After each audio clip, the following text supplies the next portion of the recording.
Way does the poet want to follow? वो कौन सा रास्ता था जिसे शायर जो है वो फॉलो करना चाहता था या जिसकी पैरवी करना चाहता था? ये सवाल कल भी था। तो इसका राइट आंसर है the right way the poet want to follow. ये पोएम में से है। जो सही रास्ता है वो शायर जो है वो फॉलो करना चाहता था। नेक्स्ट है the student want dash ink but they do not want dash paper. Appropriate words to complete the above sentence, यानी मुनासिब अल्फाज के साथ जो है वो फिक्रे को मुकम्मल करना है। अब इंक और पेपर, इंक जो है वो काउंटेबल नहीं है, यानी हम इंक को नहीं गिन सकते, लेकिन पेपर्स को गिन सकते हैं। तो जो अनकाउंटेबल नाउन होते हैं उनके लिए हम सम का वर्ड यूज करते हैं, सम, कुछ। और जो काउंटेबल होते हैं यानी जिनको हम गिन सकते हैं उनके लिए एनी का लफ्ज जो है वो इस्तेमाल किया जाता है। सो ऑप्शन सी जो है वो हमारा दुरुस्त होगा। The student want some ink but they do not want any paper. तो हमारा सी ऑप्शन जो है वो ठीक होगा। नेक्स्ट है the correct meaning of the word sympathetic is kind. ये कल भी सेंटेंस में था। नेक्स्ट है the sentence with correct use of adjective is. इसम सिफत की बात हो रही है। सिफत के 3 दर्जों में से हमने जो है वो सही जुमला जो है वो मुंतखब करना है। The dog runs faster the cat. The cat नहीं होगा, यानी कुत्ते और बिल्ली की दौड़ का मवाजना किया जा रहा है। तो मवाजना किस तरह होगा? The dog runs faster than the cat. C option हमारा ठीक होगा। Fast, faster, fastest. दो चीजों के दरमियान, जानदारों के दरमियान मवाजना है, तो हम सिफत की दूसरी जो डिग्री है वो इस्तेमाल करेंगे। नेक्स्ट है this time there was a mother with her 2 small kids. ये पैसेज हमारे पास कल भी था। इसका बेसिक जो हमारा वर्ड है वो हम देखते हैं। The synonym of shivering is, ये मैंने कल भी बताया था आपको। शिवरिंग का मतलब होता है कांपना, थरथराना। ऑप्शन ए का मतलब भी यही है, थरथराना, ट्रेम्बलिंग। शॉकिंग का मतलब होता है परेशान हो जाना, अचानक चौंक जाना। शाइनिंग, चमकदार, स्पीकिंग, बोलना। तो ये 3 जो है वो गलत हैं। ऑप्शन ए जो है वो सही है। नेक्स्ट है the poet wants god's dash. शायर जो है वो क्या चाहता है? गॉड्स ग्रेस, अल्लाह ताला की अजमत को। एंगर, गुस्सा। नीड, जरूरत। स्ट्रेट, सीधा। तो ये 3 जो है वो गलत हैं। गॉड्स ग्रेस जो है वो शायर खुदा की अजमत को चाहता है। नेक्स्ट है master and servant are both equal before dash. आका और गुलाम दोनों बराबर हैं किसके सामने? ला, कानून। ये इस्लाम की बात हो रही है कि इस्लाम में आका और गुलाम दोनों बराबर हैं। नेक्स्ट है she visited her friend dash lived in Islamabad. अब एक रूल है कि WH फैमिली में से जब हु किसी भी सेंटेंस से पहले इस्तेमाल होगा तो वो फिक्रे को सवालिया बना देगा और उसका मायने होगा कौन। लेकिन अगर हु जो है वो किसी भी सेंटेंस के बीच में आ जाएगा तो वो ना जुमले को सवालिया बनाएगा और ना ही कौन के मायने में इस्तेमाल होगा। उस वक्त जो हु है उसका मायने बन जाएगा जो। तो she visited her friend who lived in Islamabad. उसने अपनी दोस्त से मुलाकात की जो इस्लामाबाद में रहती रहती थी। तो होम का मतलब होता है कौन सा। विच, हुज का मतलब भी यही है। और विच का भी तकरीबन ये मौके की मुनासबत से इस्तेमाल होते हैं तीनों, विच, हुज और होम। लेकिन यहाँ पे जो है वो ऑप्शन ए दुरुस्त होगा। नेक्स्ट है ही रज़ियल्लाहु ताला अन्हा would not spare anyone not even his son. हजरत उमर की बात है। हजरत उमर ने जो चादर का कपड़ा लिया था अपने बेटे से, क्योंकि उनकी जो हाइट थी ना वो बड़ी थी। तो ये उस हवाले से सेंटेंस है। आप सबको इस वाक्य का पता होगा। नेक्स्ट है fill in the blank with suitable preposition। preposition हरूफ जारा को कहते हैं। My birthday is dash May का महीना है।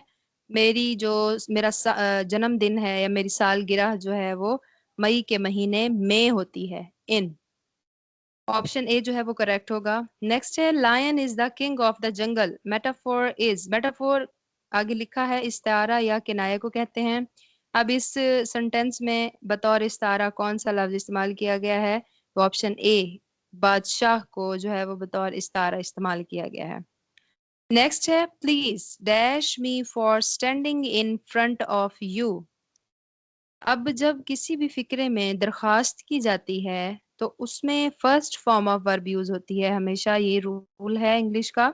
सो यहाँ पे forgive first form of verb आएगी, और first form of verb without any, यानी बगैर किसी इजाफे के, जैसे एस या एस का इजाफा होता है या किसी हेल्पिंग वर्ब का इजाफा होता है, तो तमाम किसी भी इजाफे के बगैर जो है वो सिर्फ पहली फेल की हालत इस्तेमाल होगी। Please forgive me for standing in front of you, मेहरबानी करके मुझे इस बात पर माफ कर दीजिएगा कि मैं आपके सामने हाजिर हुआ या खड़ा हुआ। नेक्स्ट है, preposition is placed before, option D, object. Preposition is placed before object, जो हरूफ जार है अंग्रेजी में, इंग्लिश में, इंग्लिश ग्रामर में हरूफ जार जो है वो ऑब्जेक्ट यानी मफूल से पहले आता है। इसकी एग्जाम्पल आगे सेंटेंस में आएगी, तो मैं आपको बताती हूँ। नेक्स्ट है, who did knock dash the door. अब इसी सेंटेंस में ही अगर देखें तो प्रपोजिशन यूज हुई हुई है और वो ऑब्जेक्ट से पहले है। Who did knock dash the door, knock eight, दरवाजा खटखटाना, नॉक एट। अब जो एट का लफ्ज है वो हमारी प्रपोजिशन है। अब प्रपोजिशन को उन्होंने द डोर से पहले इस्तेमाल किया है, तो अगर हम 13वीं मारूजी को देखें तो उस हिसाब से द डोर हमारा ऑब्जेक्ट है, और ऑब्जेक्ट से पहले जो है वो क्या जो उन्होंने फिल इन द ब्लैंक बताई है, तो वहां पे प्रपोजिशन आएगी। तो ये 13वीं जो है वो आपकी उम्मीद है क्लियर हो गई होगी कि प्रपोजिशन जो है वो ऑब्जेक्ट से पहले आती है। अब आ जाते हैं 14वीं पे। 14वीं पे जो है वो इसका नॉक एट है, नॉक ऑन नहीं होगा, नॉक ओवर भी नहीं होगा, नॉक आउट भी नहीं होगा। नॉक आउट से मुराद होता है कि किसी मुकाबले से बाहर निकल जाना। तो नॉक एट है, दरवाजा खटखटाना। नेक्स्ट है, which group shows all abstract noun. Abstract noun किसे कहते हैं? ऐसे इसम जो तासुर देते हैं। अब नीचे जो दिए गए ग्रुप्स हैं इनमें कौन से नाउन ऐसे हैं जो सिर्फ तासुर देते हैं?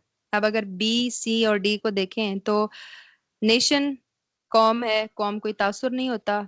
एप्पल, सेब, सेब भी कोई तासुर नहीं होता। बर्ड्स भी कोई तासुर नहीं होता। सो ऑप्शन जो ए है इसमें ऑनेस्टी, विजडम, जजमेंट, ये तीनों तासुर हैं, तो हमारा ऑप्शन ए जो है वो सही होगा। नेक्स्ट है, where did the old man live. ये लिटिल मिर्चू में से है जो पैसेज हमने कल पढ़ा था। तो बूढ़ा आदमी जो है वो फॉरेस्ट, सॉरी लिटिल मिर्चू नहीं, वो दूसरा पैसेज जो हमने पढ़ा था। बूढ़ा आदमी जो है वो जंगल में रहता था। नेक्स्ट है, as idle as painted ship upon a painted ocean. On the ocean poem का नाम है, ये उस पोएम से लिया गया है ये सेंटेंस। अब वो कह रहे हैं कि the preposition of position in this sentence is. अब पोजीशन यानी पोजीशन जो मकाम बताया गया है उस हवाले से ऊपर दिए गए जुमले में हरूफ जारा कौन सा है? तो as idle as a painted ship, बिल्कुल ऐसे साकिन जैसे नक्श किया हुआ या मुसव्विर ने जैसे कोई बहरी जहाज बना दिया गया हो। अपॉन अ पेंटेड शिप, किसी मुसव्वरी से बने हुए समंदर पर। अब कौन सी चीज ऐसी है जो पोजीशन यानी मकाम का तयन कर रही है? तो जो अपॉन का वर्ड है वो हमारे यहाँ पे एज ए पोजीशन यूज किया गया है, लेकिन ये है preposition। preposition कॉमन prepositions में in, on, at, over, about, into, on to, over, off, O double F वाला, ये जो है ना ये कॉमन prepositions है। नेक्स्ट है, choose a suitable word of sorry word to complete the following proverb. अब ये हमारी जरबुल मिसल है। Look before you leap, leap कहते हैं छलांग लगाना। लुक बिफोर यू लीप, अगर हम इसका लफ्जी मायने देखें तो ये बनता है कि छलांग लगाने से पहले देख लो। अब अगर हम इसको उर्दू में देखें तो ये कुछ इस तरीके से होगा कि पहले तोलें और फिर बोलें, यानी किसी काम को करने से पहले सोच समझ के बाद में काम करना चाहिए। नेक्स्ट है, which group shows the material noun. Material से मुराद मादी, मादी नाउन यानी जो वजूद रखते हो। अगर हम बी, सी और डी को देखें तो उसमें लिबर्टी, आजादी, आजादी का कोई एक मतलब जाहिरी वजूद तो नहीं होता ना जो जिसको हम देख सकें। सी में चाइल्डहुड और पॉवर्टी बताई गई है, इसका भी कोई जाहिरी वजूद नहीं होता। डी में क्लास, सॉरी लिबर्टी और विर्चू, सॉरी लाइब्रेरी और विर्चू, विर्चू है नेकी, नेकी का जाहिरी तौर पे कोई वजूद नहीं होता, ये एक अमल है। सो जो ऑप्शन ए है ना, बटर, मक्खन, वुड, लकड़ी, सिल्वर, चांदी, तो ये चीजें अपना एक जिस्म रखती हैं, सो ये हमारे मेटीरियल नाउन्स होंगे। नेक्स्ट है, he said to me you presented me a pen in the ceremony, उसने मुझसे कहा कि तुमने मुझे सेरेमनी में ये एक पेन जो है वो तोहफे में दिया था। अब इसको इनडायरेक्ट फॉर्म में कैसे लाएंगे? अगर हम इसको उर्दू में देखें ना तो ये कुछ इस तरीके से बनेगा कि उसने मुझे बताया कि मैंने उसको सेरेमनी में पेन दिया। तो इनडायरेक्ट में ये इस तरीके से बनेगा। अब इस उर्दू सेंटेंस को अगर हम इंग्लिश में कन्वर्ट करते हैं तो कुछ इस तरीके से बनेगा कि उसने मुझे बताया, ही टोल्ड मी दैट, उसने मुझे बताया कि मैंने उसको तोहफे में दिया, आई हैड प्रेजेंटेड हिम। अब मी जो है वो ही के इसमें कन्वर्ट हो जाएगा तो वो हिम बन जाएगा। आ पेन इन द सेरेमनी, कि मैंने उसको जो है वो सेरेमनी में एक पेन गिफ्ट किया था, कलम गिफ्ट किया था। नेक्स्ट है, कुरान पाक के मुताबिक जो शख्स ये कहता है कि मेरा रब मुझे दुनिया में सब कुछ दे दे तो उसका आखिरत में कोई हिस्सा नहीं होगा। ऑप्शन सी इसका दुरुस्त आंसर है। हर बालिग साहिब इस्तिताअत मुसलमान पर जिंदगी में एक बार हज फर्ज किया गया है। नेक्स्ट है, इखलास के मायने है खालिस करना। कयामत के दिन किन लोगों के किन लोगों के बाएं हाथ में उनके अमाल होंगे? जाहिर सी बात, जो नाफरमान होंगे उन लोगों के जो नामा अमाल हैं वो उल्टे हाथ में यानी बाएं हाथ में दिए जाएंगे, और जो नेक लोग होंगे उनके जो अमाल हैं उनको सीधे हाथ यानी दाएं हाथ में दिए जाएंगे। आगे है, मोहम्मद बिन कासिम ने जिस वक्त सिंध फतह किया था तो उस वक्त उनकी उम्र कितनी थी? तकरीबन 17 साल उनकी उम्र थी। Option B. नेक्स्ट है, मगरिब में इब्ने सीना को मगरिब वाले जो है वो क्या कहते हैं? अवैस सीना का नाम जो है वो उन्होंने रखा हुआ है इब्ने सीना का, तो वो अवैस सीना बुलाते हैं। नेक्स्ट है, कौन सी ज्यादती ऐसी है जहां एहसान नहीं करना चाहिए जिसमें जालिम की हौसला अफजाई होती है? यानी कोई ऐसा काम, एहसान से मुराद यूं समझ लें दरगुजर करना, किसी के साथ नेकी करके उसको भूल जाना। यानी अगर आपने जता दिया तो वो जाय कर दिया अपने एहसान को, अगर आप नेकी करके भूल जाते हो तो वो आपने उस शख्स पर एहसान किया है। लेकिन अगर किसी ने आपके साथ जुल्म किया है और आप उसके साथ फिर अच्छाई करके फिर ये भूल जाते हो कि उसने आपके साथ ज्यादती की है या कुछ, तो इससे उसकी हौसला अफजाई होती है, लिहाजा ऐसे मकाम पर जो है वो एहसान नहीं करना चाहिए। नेक्स्ट है, हजरत सुलेमान जो हैं वो कबीला कल्ब के साथ मुल्क अरब की तरफ रवाना हुए, लेकिन कबीला कल्ब वालों ने गद्दारी की और उनको यहूदी के पास बेच दिया था। यहूदी के पास जब उन्होंने बेच दिया था तो ये वो यहूदी था जिसके पास से आप भागकर फिर आपने एक पादरी के यहाँ पनाह ली थी। यानी जिस वक्त आपने इस्लाम कबूल किया था ना उससे कुछ अरसा पहले जो है वो आप कुछ अरसा इस यहूदी के पास रहे थे। नेक्स्ट है, सूरह कहफ के मुताबिक जो अपने रब से मुलाकात का उम्मीदवार है उसे चाहिए कि वो नेक अमाल करे। हुजाज बिन यूसुफ की शामी फौज में घोड़ों की तादाद करीबन 6000 थी। मैम नेक्स्ट कर दें, आज मुझे जरा जल्दी थी। मैम ने गिना? जी जी कर दिया है। जी जी, कर आप दिया जी। मैं ये कह रही हूँ आप स्टार्ट कर दें। चलें जी मैं करवाती हूँ। जी जी, ये अगला शुक्रिया पैसेज मैम। गर्ल गाइड के बारे में है। तो गर्ल गाइड एक तंजीम है, इसके मराकज पूछे गए हैं कि मरकजी दफ्तर के तहत कितने मराकज हैं? तो 4 मराकज है। डेंगू के बारे में अगला पैसेज है और सवाल ये है कि हर साल तकरीबन कितने लोग डेंगू का शिकार होते हैं? ये रिपीट हो गया, इट्स मीन कि ये अहम है, यानी 5 से 10 मिलियन। अगला पैसेज बायोलॉजी या हयातियात के बारे में है कि जिंदगी जो है उसने उस पर असरात क्या हैं इस्लाम के और साइंस के। तो इसमें से सवाल ये है कि हयातियात या बायोलॉजी को अलग मजमून की हैसियत से तस्लीम किया जाने लगा तो यूनानियों के बाद इल्म के लिहाज से कौन आए होंगी? और वाओ दो लफ्ज हैं, ये ग्रामर की रूह से क्या है। और वाओ दोनों जो हैं हरूफे अत्फ हैं। अगला सवाल है, इल्म दौलत से बेहतर है।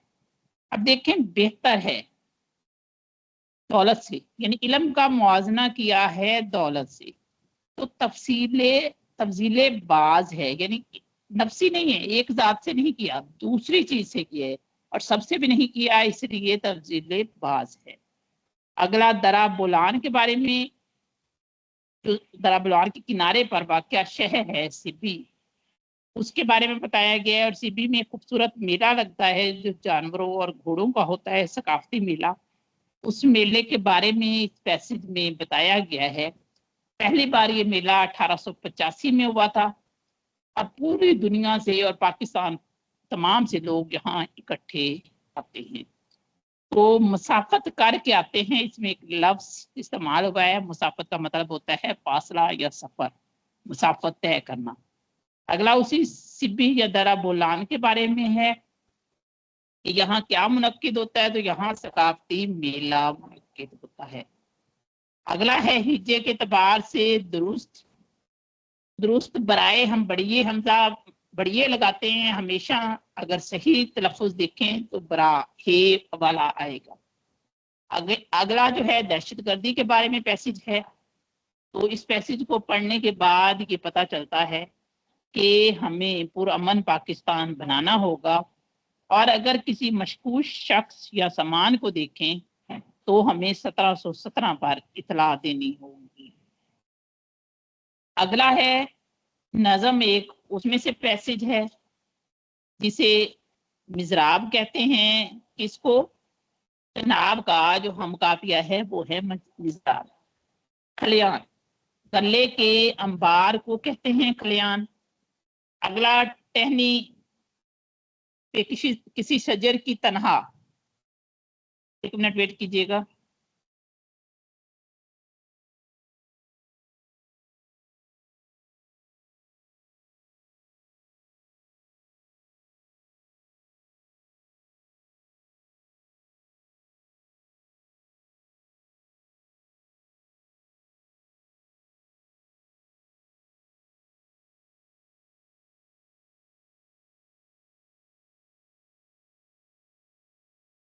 तो इसमें से सवाल है कि बुलबुल परेशान था, किस वजह से परेशान था? बुलबुल जो था अंधेरे की वजह से परेशान था। जन्नत का मुतरादफ पूछा है, तो जन्नत बहिशत को कहते हैं, इसलिए इसका मुतरादफ बहिशत है। रमूजों का सवालिया दुरुस्त जुमला, क्या आप कराची जा रहे हैं? तो ये दुरुस्त जुमला है। दूध का दूध और पानी का पानी, यानी सच और झूठ अलग अलग करना। उर्दू की ज्यादा वजाहत नहीं करती क्योंकि उर्दू आपको बहुत ज्यादा उर्दू लेक्चर्स में सर सिखा चुके हैं। देखिए, अहमद ज़हीन लड़का है। अब देखें, अहमद का किसी के साथ मुआजना नहीं है, अहमद की जाती खूबी बयान की गई है, इसलिए ये तफजीले नफसी में आएगा। फिर वही नज्म है जो पहले हमने पढ़ी है कि अपना रिश्ता अपनी मंजिल अपनी धूप और छाँव एक, सांझी अपनी खुशियां आंसू, और वो वाली नज्म जो है। अब इसमें सवाल उन्होंने पूछा है कि अपनी मंजिल एक से क्या मुराद है? तो मंजिल एक से मुराद जिंदगी का मकसद, यानी इस्लाम के मुताबिक पाकिस्तान में एक आला मकसद की तरफ रजू करते हुए जिंदगी गुजारना है। अगला फिर पैसेज बॉय स्काउट से है। तो गर्ल गाइड तंजीम का आगाज हुआ बरतानिया से। आगे इस्लामियात है, सॉरी अभी उर्दू चल रहा है 50 है। अपना उल्लू सीधा सीधा करना, ये होता है जुमला, यानी इसमें उल्लू लगेगा। फिर एक पैसेज है, उसमें से इस पैसेज को पढ़ने के बाद इबारत का उन्वान जो है वो पूछा गया है। तो इस पैसेज में बादशाह की कहानी सुनाई गई है जो भूख और प्यास में निकला था। तो प्यास के लिए उसने पानी जो मांगा था, तो इसमें वो कहानी बयान की गई है। तो इसका उन्वान होगा भूखा प्यासा बादशाह। इस्लामियात का है कि तिजारती बुनियादों पर, सॉरी माशातुलुम का, तजारती बुनियादों पर जोहरी बिजली पैदा करने का आगाज किस सन में हुआ? 1955 में। ज़राए नकलो हमल में गुंजानियत से अंदाजा लगाया जा सकता है कि कोई मुल्क कितना तरक्की याफ्ता है। पहली सदी ईस्वी दुनिया की आबादी उस वक्त 30 करोड़ थी। कपास अगर काश्त करें और फौरन बारिश हो जाए तो कपास कभी भी नहीं उगती, इसलिए 200 दिनों तक पतला साफ रहना जरूरी है। कुदरती रबड़ के हसूल का बड़ा जरिया है, ये पौधा है युवा ब्राइजलिस का पौधा है। पाकिस्तान में जोहरी बिजली यानी एटमी बिजली पैदा करने का पहला बिजली घर था कराची में, जो कायम किया गया था। ब्लास्ट फर्न्स के क्याम से। ब्लास्ट फर्न्स ऐसी भट्टियां होती हैं जिसमें लोहे को पिघलाया जाता है। तो लोहे की सनत या फौलाद साजी जो है उसमें इनकलाबी तब्दीलियां आई ब्लास्ट फर्न से। पाकिस्तान में बारिश की मुख्तलिफ तकसीम के बाइस मुख्तलिफ किस्म की नबातात पाई जाती हैं। यानी किसी इलाके में कोई दरख्त उगते हैं, किसी इलाके में कोई दरख्त उगते हैं। किस वजह से? बारिश कहीं कम होती है, कहीं ज्यादा होती है। जैसे सहराओं के, रेगिस्तानी इलाकों के और जनाब आपके मैदानी इलाकों के दरख्त और जानवर मुख्तलिफ होंगे। दुनिया में सालाना अफरादी कुव्वत में किस शरह से इजाफा हो रहा है? 1.6% की शरह से। चावल की काश्त जो है वो चिकनी मिट्टी जो है वो बेहतरीन रहती है। उसकी वजह ये होती है कि चावल को पानी चाहिए होता है और चिकनी मिट्टी जो है वो ज्यादा पानी जज़ब नहीं करती, पानी खड़ा रहता है और चावल की बेहतर ग्रोथ होती है। Your name is the form of alphabet. आपका नाम जो है अल्फाबेट की शक्ल में है, but for a computer, computer में हर अल्फाबेट, जैसे आपका नाम मरियम है तो एम जो है उसको 0 और आई को 1। बाइनरी जो सिस्टम है उसमें आपको उसे कन्वर्ट करना होगा, तभी कंप्यूटर लिखेगा और कंप्यूटर के सॉफ्टवेयर उसे बाइनरी में कन्वर्ट करके लिखेंगे। At least dash byte is required to store any place of information in a computer memory. तो कम अज कम कंप्यूटर की मेमोरी जो है उसमें स्टोर करने के लिए 1 बाइट तो लाजमी है। ASCII स्टैंड फॉर, ए से अमेरिकन, एस से स्टैंडर्ड, सी से कोड, आई से इंफॉर्मेशन एंड आई से इंटरचेंज।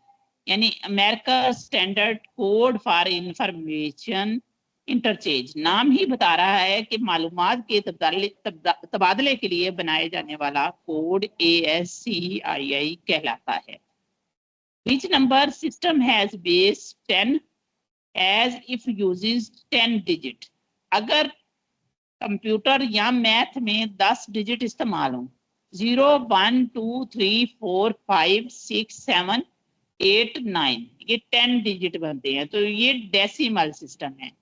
अगर 2 डिजिट इस्तेमाल हो, 0 और 1, तो ये बाइनरी सिस्टम है। डेसिमल सिस्टम में 9 तक 10 डिजिट इस्तेमाल होंगे। Which number system has based 10? अभी बताया है कि इसकी बेस 10 होती है डेसिमल सिस्टम की। डिजिटल कंप्यूटर स्टोर डाटा, ये भी मैंने आपको नेम की मिसाल देते हुए बताया है कि डिजिटल जो है वो आपके अल्फाबेट को स्टोर नहीं करते, बल्कि उसको कोड में कन्वर्ट करके, बाइनरी सिस्टम में कन्वर्ट करके फिर डाटा को स्टोर करते हैं।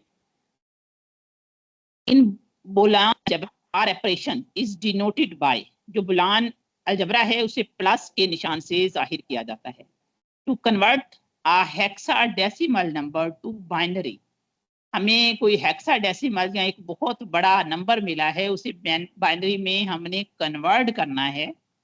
तो simply convert each hexadecimal number to 4 digit binary value. तो हम उसको बाइनरी वैल्यू में कन्वर्ट करते जाएंगे और बाइनरी में 2 डिजिट होते हैं। इसका ऑप्शन कंफर्म कर लीजिएगा।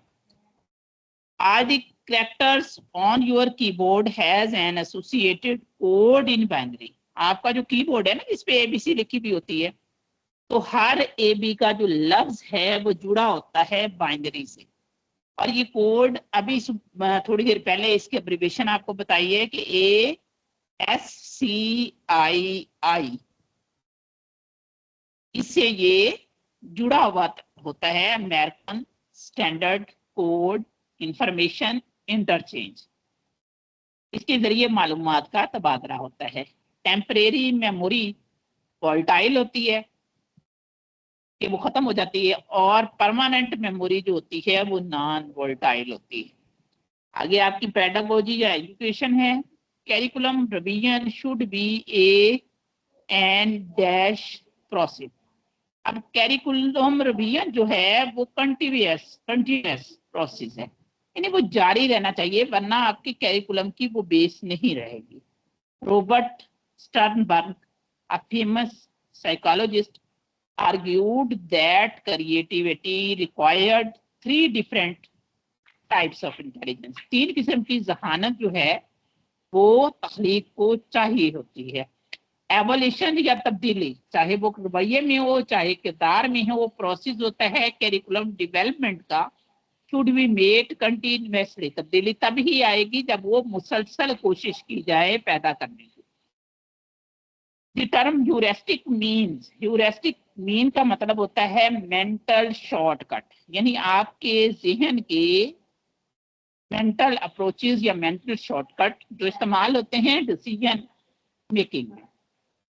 According to Socrates of Meno virtues, virtue जो है सुकरात कहता है कि वो अनटीचेबल है, वो आपकी फितरत में होती है नेकी। The teacher should know the following thing, teacher को लाजमी पता होना चाहिए कि उसके बच्चे जो हैं किस मजमून में या किस पॉइंट पर उन्हें डिफिकल्टी है। Which of the following is not emphasized in memory of level of teaching? To conducting test along with teaching, पढ़ाते हुए साथ साथ टेस्ट लेना जो होता है वो मेमोरी पर जोर नहीं देते, क्योंकि फौरन रिवाइज कर रहे होते हैं बच्चे। If one child give answer to all the questions, तमाम सवालों का जवाब देता है बच्चा at first in your class, पहले आपकी क्लास में, लेकिन बाद में disturb the rest of children, बाकी जो बच्चे पढ़ रहे हैं उन्हें डिस्टर्ब करता है। रोम्स हियर एंड देयर, इधर उधर घूमता फिरता है in the class, then what will you do, तो आप क्या करोगे। बच्चा बहुत ज़हीन है, उसको आपने जो पढ़ाया उसने फौरन पिक कर दिया, उसके बाद पूरी क्लास को वो डिस्टर्ब कर रहा है, तो आप क्या करोगे। Engage children in more activities, उसे वो काम दो जो उसके जहन के लेवल के मुताबिक हो, ऐसी एक्टिविटीज में लगाओ कि rest of the children of the class so that he may learn new thing, कि वो नई चीजें सीखे और बाकी बच्चे पढ़ सकें। Student learn most from those teachers हो, जो जेंटल टीचर्स होते हैं स्टूडेंट उन्हीं से सीखते हैं। The psychological environment of the class is mainly the duty of, class का माहौल बनाना ड्यूटी होती है क्लास टीचर की। अल्लाह हाफिज़, 2 मिनट के बाद उर्दू की क्लास ज्वाइन कर लीजिएगा।